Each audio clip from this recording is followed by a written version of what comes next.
profeta Jeremias, capítulo 29, dos versículos 11 a 14. Amém? Hoje Deus tem algo tremendo para falar conosco por meio desta palavra. Jeremias 29, dos versículos 11 a 14, a palavra do Senhor diz assim: Eu é que sei que pensamentos tenho a vosso respeito, diz o Senhor, pensamentos de paz e não de mal, para vos dar o fim que desejais. Então me invocareis, passareis a orar a mim, e eu vos ouvirei. Buscar-me-eis e me achareis, quando me buscardes de todo o vosso coração. Serei achado de vós, diz o Senhor, farei mudar a vossa sorte, congregar-vos-ei de todas as nações e de todos os lugares que vos lancei, diz o Senhor, e tornarei a trazer-vos ao lugar de onde vos mandei para o exílio. Amém? Os irmãos podem sentar, mas mantenha a sua Bíblia aberta aí nesse texto, porque nós vamos esquadrinhar esse texto a partir do versículo 1. Né? Meus queridos, como é tremendo, né, o trabalhar de Deus para conosco. É verdade, irmão. E eu fico assim maravilhado a forma como Deus trabalha, porque Ele tem uma forma de trabalhar com cada pessoa em separado, né, com cada pessoa especificamente. Deus trabalha de maneira diferente, né, na vida de cada um. E o interessante, irmãos, como Deus trabalha com o seu povo, né, escolhido, o povo de Israel. Como Deus trabalha com aquele povo, né? É algo assim muito interessante, porque as mãos de Deus estão sobre aquele povo, onde eles estão, eles prosperam, não é? Mas a mão de Deus também pesa sobre esse povo sobremaneira. E eu fico olhando assim, poxa, que coisa, né? Quantos exílios, né? Quantos cativeiros eles passaram, quantas guerras, quantas vezes Jerusalém foi destruída. Se não me falha a memória, eu li em determinado lugar que já foi destruída mais de 5 vezes. Destruída e construída novamente. Então nós vemos, irmãos, que a mão de Deus pesa sobre Israel. Alguém uma vez me perguntou, né, por que Deus permitiu o Holocausto na Segunda Guerra. E eu disse para essa pessoa que era a mão de Deus pesando sobre o seu povo. E a pessoa não quis acreditar. E eu disse, ora, leia Deuteronômio capítulo 28. Porque nós vemos ali, né, que Deus promete, se fores obediente, bendito serás ao entrar, bendito serás ao sair, bendita a tua amassadeira, né, os céus, o meu bom tesouro, até assim estará aberto para derramar sobre vós a minha chuva. Mas ele diz, se fordes desobediente, maldito serás ao sair, maldito serás ao entrar. Aquilo Deus estava profetizando o que aconteceria séculos depois, durante o período da Segunda Guerra Mundial, porque o povo, irmãos, estava afastado do Senhor. Mas, pastor, por que o senhor está falando isso? Eu estou falando isso porque neste trecho da palavra, no contexto desse texto, nós vemos que Israel estava passando por uma aflição tremenda, porque a Babilônia, né, o rei Nabucodonosor havia invadido Jerusalém, havia invadido Israel, e estava levando o povo cativo para a Babilônia. E é uma profecia nesse mesmo capítulo, né, nos primeiros versículos, que o povo passaria 70 anos em cativeiro. Meu irmão, 70 anos é uma vida, não é? Então Deus disse, olha, vocês vão passar 70 anos em cativeiro. Mas, meu irmão, por que Deus permitiu isso? Inclusive, a palavra de Deus diz assim, né? Eu vos tirei para o cativeiro, eu vos enviei para o cativeiro. Então era o próprio Deus, na pessoa de Nabucodonosor, que estava castigando o seu povo. Mas eu quero dizer para você nessa noite que Deus tem um propósito específico com cada coisa que Ele faz. Deus não faz nada ao acaso, até porque acaso não existe, porque acaso é uma coisa que não tem causa, ou seja, é uma coisa que acontece por si só, seria praticamente um Deus. Então acaso não existe, porque todas as coisas estão dentro do comando e da soberania de Deus. Acaso não existe. Então Deus não trabalha com acaso. Deus trabalha com propósito. E o povo de Israel, meus queridos, neste período, ele estava muito rebelde. O povo de Israel, meu irmão, estava afastado do Senhor, conquanto ainda prestava culto ao Senhor, mas também prestava culto a outros deuses, a Astorete, a Moloque, a Baal. Eles estavam divididos. Alguns ainda permaneciam fiéis, mas a grande parte da nação estava adorando a Deus e adorando aos outros deuses. E aí, meu irmão, Deus pesou a mão sobre o seu povo. Meu irmão, o povo havia se entregue à idolatria de uma forma tal, que a Bíblia diz que eles entregaram até os seus próprios filhos para serem sacrifício vivo a Moloque. Você já imaginou o que é isso, meu irmão? Um Deus que não aceita o sacrifício humano, agora o seu povo sacrificar os seus filhos a demônios, sacrificar seus filhos a ídolos. Meu irmão, algo terrível, repugnante para o Senhor. Eles estavam tão envolvidos com a idolatria que Deus disse: vou castigá-los, mas vou enviá-los para a nação mais idólatra do mundo, que era a Babilônia. Ou seja, meu irmão, eles teriam uma overdose de idolatria para poder se livrar dela. Vocês não estão entendendo, meu irmão, o que eu estou falando? Eles teriam uma overdose de idolatria, daquele mesmo pecado que eles estavam envolvidos. É como se Deus dissesse: eu vou entregá-los ao pecado de tal forma que saia pelos seus ouvidos. Eu vou enchê-los disso. Olha só que coisa, irmãos. Deus tem uma maneira toda específica para trabalhar com o seu povo. Como é que Ele tem trabalhado com você? De que forma Ele tem trabalhado com você? Comigo, eu vou dizer para os irmãos, comigo Deus tem trabalhado, e às vezes não é nem necessário Ele pesar a mão. Apenas o dedinho dele assim, eu sou mole demais, de Jesus misericórdia. Né? Já corro de, ai Jesus, me perdoe, né? Mas como é que Ele tem trabalhado com você, meu irmão? Mas, meus queridos, nessa introdução eu quero dizer para você que esse trecho da palavra de Deus, nesse trecho, há conselhos do Senhor para o seu povo, de como eles deveriam agir no período em que eles estivessem em cativeiro, no período em que eles estivessem em aflição. Deus estava dizendo: vocês passarão 70 anos em cativeiro, porém eu vou explicar a vocês, eu vou dar instruções a vocês de como vocês devem viver e o porquê eu estou agindo assim. E nessa noite, irmãos, essas explicações do Senhor cabem perfeitamente na nossa vida, porque muitas vezes, irmãos, algo acontece conosco que nós não estamos entendendo o porquê, nós não estamos entendendo porque Deus permitiu determinada coisa em nossa vida. E nessa noite, irmãos, através dessa palavra, eu vou explicar a você, eu vou dizer a você o porquê isso está acontecendo e como você deve se portar e, sobretudo, como Deus vai agir na sua vida. E a primeira coisa que Deus fala, irmãos, para o seu povo, que estava entrando em 70 anos de cativeiro, era que eles deveriam viver. Olha que coisa. Ele estava dizendo: vocês vão entrar em cativeiro, mas vivam, prossigam, sigam em frente. Nessa noite, meu irmão, talvez você esteja entrando, ou talvez esteja passando por aflição, e a palavra de Deus para você é: não pare, prossiga. Isso tem um propósito específico. A minha vontade está sobre você. E como foi dito aqui pela banda Pacto 7, quando Deus quer, não tem diabo do inferno que diga não.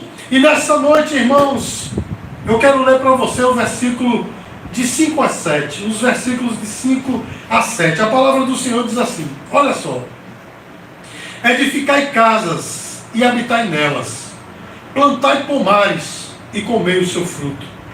Tomai esposas e gerais filhos e filhas.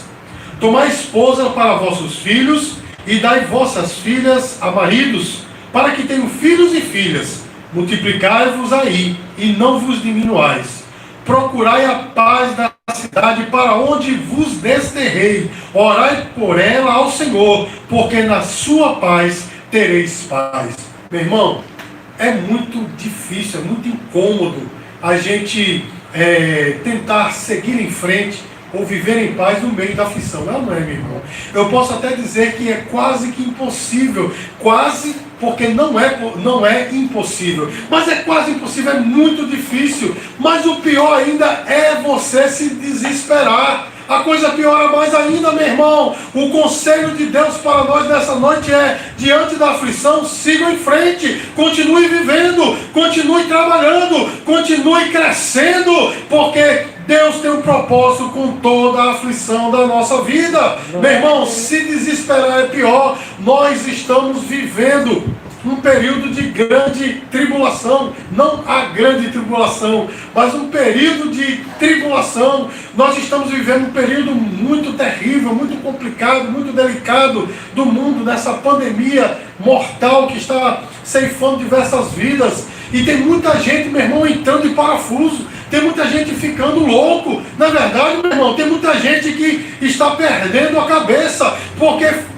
dá tanto ouvidos a estatísticas de morte, morreu um, morreu o outro, foi morrendo não sei quem. Meu irmão, eu sei que essas mortes estão acontecendo, mas focar nela é pior, se desesperar é pior, meu irmão. A melhor coisa que nós temos que fazer é tomar os cuidados devidos e conseguir e prosseguir vivendo, porque assim é melhor para nós. Se desesperar não traz a solução. E era isso que Deus estava dizendo para o seu povo. Ele estava dizendo assim: olha, sacudam a poeira, fiquem de pé, sacudam a poeira e siga adiante. Amém, queridos? Essa foi a mensagem de Deus para o seu povo, e essa é a mensagem de Deus para nós. Nós aprendemos, meus queridos, com isso, que é possível também ter paz no meio da aflição, porque o Senhor disse o seguinte, versículo, finalzinho aqui do versículo 7 diz assim: procurai a paz da cidade para onde vos desterrei, e orai por ela ao Senhor, porque na sua paz vós tereis paz. Meus queridos, Deus estava dizendo isso, mas não estava dizendo: eu vou tirar vocês do cativeiro. Ele estava dizendo assim: vocês vão passar 70 anos no cativeiro, no final vocês serão livres, mas durante esse tempo procurem a paz. Você está entendendo a mensagem de Deus para você nessa noite? Mesmo no meio de toda essa aflição, meu irmão, procure a paz. Amém, queridos? Encha a sua mente de coisas celestiais, não é? Colossenses capítulo 3, versículo 1, o apóstolo Paulo diz assim: se já ressuscitaste com Cristo, né? Buscai as coisas lá do alto, ou seja, vai enchendo a tua mente, né? Filipenses capítulo 4, o Senhor diz assim, se há algum louvor, né? Se há, né, coisas boas, né? Se há tudo que é puro, tudo que é limpo, tudo que é justo, nisso pensais. É isso que nós devemos fazer. Nós devemos encher a nossa alma de coisas boas, porque nós devemos buscar a paz. Amém, queridos? Amém. E olha só o que é que ele diz nos versículos adiante. Ele diz assim: construam casa, façam plantações, casem, tenham filhos, procurem a paz. Ele estava dizendo: prossigam, vão adiante. Meu irmão, se você está em tribulação, se você está em meio a uma aflição, de nada vai adiantar você bater no peito e dizer: ah, coitadinho de mim, como eu sofro, que coisa horrível. Amém? Não vai adiantar de nada. Na verdade, meus queridos, nós temos que prosseguir adiante. Amém, queridos? Amém. Nós temos que prosseguir adiante. Nós temos que avançar. Porque, meus queridos, o Senhor disse assim: olha, quando vocês forem, construam casa, casem-se, deem seus filhos em casamento, não é? Plantem hortas, vivam do que vocês escolherem. O Senhor estava dizendo: prossigam. Amém, amados? E nessa noite a mensagem de Deus para nós é essa: prossigam, não parem, sigam adiante, vão adiante, porque o Senhor é contigo. Meus amados, qual é o motivo para nós seguirmos adiante? Não é? Talvez você esteja pensando assim: ah, é muito fácil o pastor falar, prossiga, siga adiante. É muito fácil o pastor falar isso, mas não sabe do que é que eu estou, o que é que eu estou passando, o que é que eu estou vivendo. Mas há um motivo, o Senhor dá um motivo para o seu povo prosseguir adiante. Leia comigo versículos 10 e 11. Assim diz o Senhor: logo que se cumprirem para a Babilônia 70 anos, atentarei para vós outros e cumprirei para convosco a minha boa palavra, tornando a trazer-vos para este lugar. Eu é que sei que pensamentos tenho a vosso respeito, diz o Senhor, pensamentos de paz e não de mal, para vos dar o fim que desejais. Quando o Senhor nos ordena a prosseguirmos, né, em frente, quando o Senhor nos ordena a continuar vivendo, Ele diz que a sua fidelidade, a fidelidade de Deus, é o motivo de nós seguirmos em frente, porque apesar de estarmos em tribulação, apesar de estarmos em dificuldade, o Senhor está com seus olhos atentos para nós, o Senhor está verdadeiramente no controle da nossa situação, e Ele tem um plano maravilhoso para a nossa vida, porque Deus tem um plano maravilhoso em tudo que Ele faz.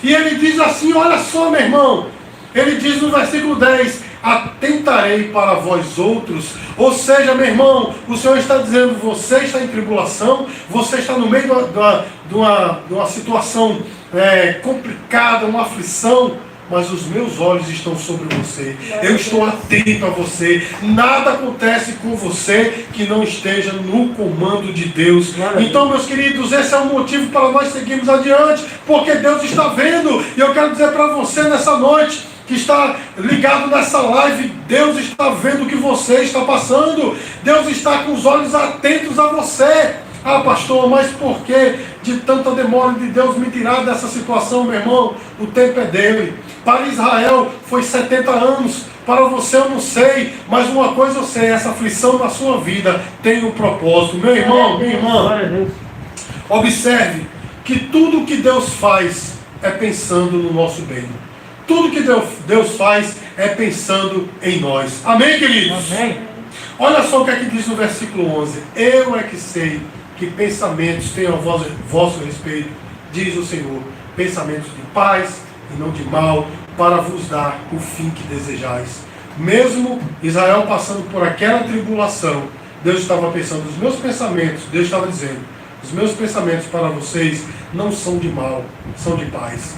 Os meus pensamentos para você não é um pensamento para te levar para o abismo, mas é um pensamento para te levar às águas tranquilas e a pastos verdejantes. Meu irmão, aquela situação com Israel tinha um propósito, o propósito de purificar Israel, o propósito de purificar o seu povo. Então ele estava dizendo, os meus olhos estão sobre vocês, os meus pensamentos são bons, porque no final eu vou dar aquilo que vocês desejam. Meu irmão, e esse é o motivo para nós seguirmos adiante.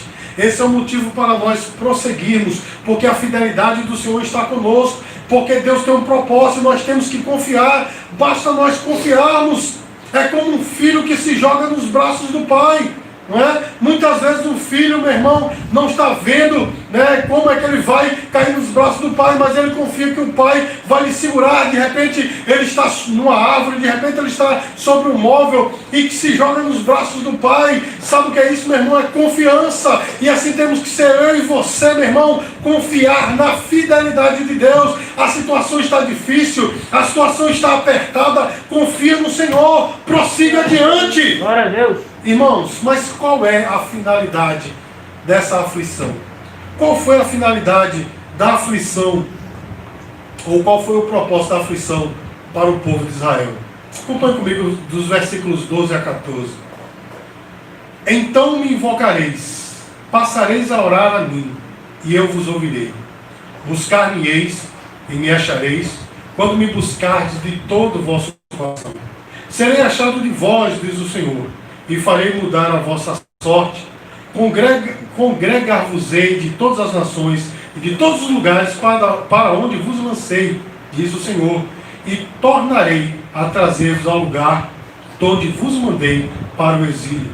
Meu irmão, o povo rebelde, idólatra, arrogante, depois da aflição, passariam a invocar o nome do Senhor. E diz a palavra que seria de todo o vosso coração. Sabe por quê, meu irmão? Porque o povo estava em idolatria, rebelde, todo pedante. Aí Deus fez com que Nabucodonosor invadisse a terra. E quando Nabucodonosor invadiu a terra, levou o povo cativo, eles viram uma idolatria tal que eles nem imaginavam, apesar de estarem envolvidos com idolatria, mas eles nem imaginavam que haveria tanta idolatria daquele jeito. Deus simplesmente torceu o seu povo. Deus oprimiu de fato o seu povo. Mas para quê? para que eles pudessem reconhecer que o Senhor é Deus. Você está entendendo, meu irmão, porque algumas coisas acontecem na nossa vida? Está entendendo porque existem algumas coisas que acontecem conosco? Porque nós, como seres humanos, muitas vezes, seres humanos caídos, na verdade, seres humanos pecadores, nós muitas vezes nos damos tantas coisas do mundo, nós muitas vezes damos vazão ao pecado de tal forma que a gente se esquece de Deus. E aí, meu irmão, essas aflições, essas situações delicadas da nossa vida são um sinal de Deus dizendo: opa, você é meu filho, você é minha filha, e eu não vou te perder para o diabo. E essas situações, essas aflições são justamente o meio pelo qual nós retornamos ao Senhor. Meu irmão, eles mudaram tanto que, olha só, quem já viu a palavra sinagoga na Bíblia? Quem já viu? Todo mundo já viu, né? Não estou meio fraquinho hoje. Mas todo mundo já viu, não é? A palavra sinagoga na Bíblia. O que é uma sinagoga? A sinagoga é um local, né? É um prédio, é um edifício, um prédio na verdade, onde pelo menos 10 judeus se reúnem para adorar e para estudar as Escrituras, né? Você vai ver muito isso, essa palavra no Novo Testamento. Mas eles tiveram essa ideia lá no exílio na Babilônia, porque eles disseram assim: nós estamos longe de Jerusalém, nós não podemos adorar, mas nós adorar lá, né, sacrificar, fazer sacrifícios ao Senhor, mas pelo menos nós podemos adorar num local reservado. Então eles inventaram a sinagoga nesse período. Vocês não estão entendendo, meu irmão? Um povo arrogante, um povo pedante, um povo idólatra agora estavam dizendo: nós estamos longe de Jerusalém, mas nós vamos adorar nas sinagogas. E eles montaram esses locais em diversos lugares na Babilônia para adorar a Deus. Você não está entendendo o motivo da aflição, meu irmão? Você não está entendendo o motivo da situação delicada? É para que o povo possa aprender a adorar ao Senhor e não deixá-lo. Tudo que Deus faz, meu irmão, tem um propósito definido. Depois de toda essa aflição veio a reconciliação, porque olha só, irmãos, o que é que diz o versículo 14? Serei achado de vós, diz o Senhor, e farei mudar a vossa sorte. Depois de toda aquela aflição, quando o povo reconheceu que verdadeiramente Deus é Deus e que eles estavam errados, o Senhor diz: e serei achado de vós. Porém havia uma condição. O Senhor disse assim: buscar-me-eis e me achareis quando me buscardes de todo o vosso coração. Irmãos, para que houvesse a busca de todo o coração, tem que haver uma vontade, tem que haver o primeiro passo, tem que haver um empenho. E isso eu e você temos que dar. O problema, meu irmão, é que a gente está acostumado a louvar a Deus apenas de lábios. Nós louvamos a Deus porque é conveniente, porque fazemos parte de uma denominação. Muitas vezes nós damos glória a Deus, não é porque toda igreja está dando, a gente nem sabe porquê, mas a gente dá glória a Deus por causa disso. Mas o Senhor diz assim: vocês vão me buscar e vão me achar, mas somente quando me buscar de todo o coração. Esse era o objetivo, meu irmão, de toda aquela aflição, para que o povo pudesse buscar de todo o coração. Amém, queridos? Amém. Para concluir, meus amados, eu quero dizer para você o seguinte: que nós possamos aprender a prosseguir em frente, mesmo a seguir em frente, mesmo diante da aflição, mesmo diante dessa situação delicada que a humanidade está vivendo. Nós temos que seguir em frente. Amém? Mesmo diante de toda essa situação, nós temos que seguir em frente. Nós temos que sacudir a poeira e trabalhar, seguir em frente, não é? Voltar às nossas atividades com todo o cuidado, não é? Com toda a precaução, mas nós devemos voltar a ser o que éramos. Amém? Eu sei que o mundo inteiro mudou, né? Eu sei que a situação realmente não é mais a mesma, mas nós temos que seguir em frente. Se desesperar não vai dar em nada, se desesperar vai ser pior. Então, meu irmão, coloca a tua cabeça, o teu foco na obra de Deus, coloca o teu foco nos céus, e aí você vai ver que as coisas vão seguir adiante. Amém, queridos? Amém. Nós temos que reunir forças para andar, para prosseguir. Nós devemos trabalhar para buscar a paz. Ou seja, nós devemos viver em paz. Então, irmãos, nós temos que ter a certeza que podemos prosseguir em frente, porque os pensamentos de Deus para conosco não são pensamentos de mal, Deus não quer nos fazer mal. Quando a situação é complicada nas nossas vidas, é delicada, Deus não quer nos fazer mal, mas pelo contrário, Deus quer nos fazer um bem.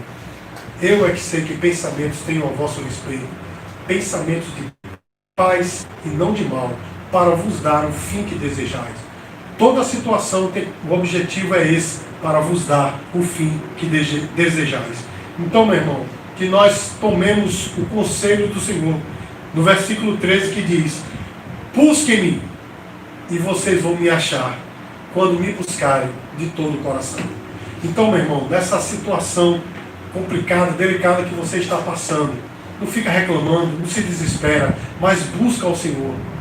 Joga sobre o Senhor toda essa carga que está sobre você, todo o peso que está dificultando a tua caminhada, joga nos pés do Senhor e busca Ele de todo o coração, porque se você assim fizer, verdadeiramente Deus estará fazendo algo por você e vai te dar o fim que você deseja.